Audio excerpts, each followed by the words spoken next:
அத்தனை செல்வமும் உன்னிடத்தில் நான் பிச்சைக்கு செல்வது எவ்விடத்தில் வெறும் பாத்திரம் உள்ளது என்னிடத்தில் அதன் சூத்திரமோ அது உன்னிடத்தில் ஒரு முறையா இருமுறையா பல முறை பல பிறப்பெடுக்க வைத்தாய் புதுவினையா பழவினையா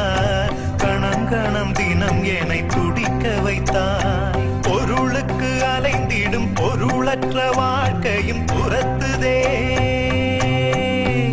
உன் அருள் அருள் அருள் என்று அலைகின்ற மனம் இன்று பிதற்றுதே